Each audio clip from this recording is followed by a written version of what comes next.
Oi, gente! Bom, eu tô gravando esse vídeo porque é um vídeo importante, tá bom? Então, pra quem está chegando na Irlanda, quem mora aqui, eu acho que vai servir como alerta, tá?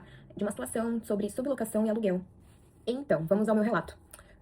Eu cheguei em Dublin em março, né? No comecinho de março. E aí eu fiquei com a minha família, que somos três. Eu, meu marido e meu irmão. A gente ficou numa casa temporária por um mês.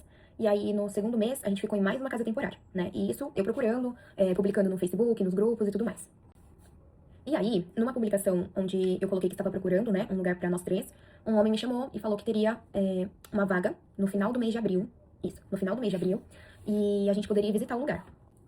E aí a gente foi visitar, gostamos da localização, gostamos da pessoa que queria dividir a casa com a gente, que era esse homem que estava entrando em contato comigo. E assim, tipo, tudo certo. Tinha que dar um depósito, tinha que pagar o aluguel no dia que entrasse, e assim fizemos. Assim que a gente entrou, eu perguntei pra ele se ele poderia passar, né, um contrato, enfim, pro meu nome ou pro nome do meu marido, porque eu estava tirando o meu visto, né? Então eu estava fazendo meu visto, precisava de uma comprovação que eu estava morando naquele lugar. E aí ele enrolou, mas deu uma carta pra gente, afirmando que eu e meu marido morávamos lá, né, pra eu poder entregar pra imigração essa carta. Beleza.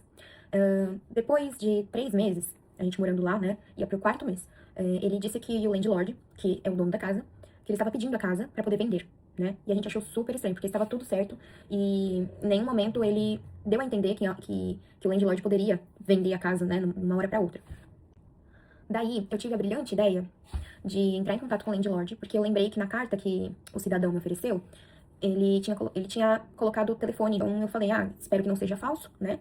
E eu vou entrar em contato. Entrei em contato, e aí eu soube pelo landlord que ele estava devendo 2 meses de aluguel, sendo que a gente sempre pagou direitinho desde quando a gente entrou. Então, no final, acabou que o landlord foi até em casa, né? Colocou esse homem contra a parede pra ele poder devolver o dinheiro, pra ele poder pagar os aluguéis que estavam atrasados. E ainda expulsou ele, né, de casa. E ele viu que a gente era boa pessoa, né? Somos boas pessoas. E ele deixou a gente ficar, ele fez um contrato no nosso nome, mas a gente passou por um sufoco muito grande. E eu não desejo isso pra ninguém. Então, se você for sublocar, se você for dividir quarto com alguém, até mesmo alugar uma casa, peça o contrato logo de cara. Se a pessoa ficar enrolando muito, enfim, não confie, tá? Porque pode ser que aconteça com você também, o que aconteceu comigo. Bom, e é isso, gente. Eu passei por tudo isso, nós passamos por tudo isso, mas eu quero compartilhar mesmo, do fundo do coração, pra que isso não aconteça com ninguém, que sirva de alerta mesmo, tá bom? Então compartilhe com aquela pessoa que pretende vir pra cá ou que já esteja aqui, tá? Porque pode acontecer, tá bom? E é isso. Me siga pra mais dicas e comente aqui o que você achou desse vídeo, o que você faria se fosse com você, tá? Beijos!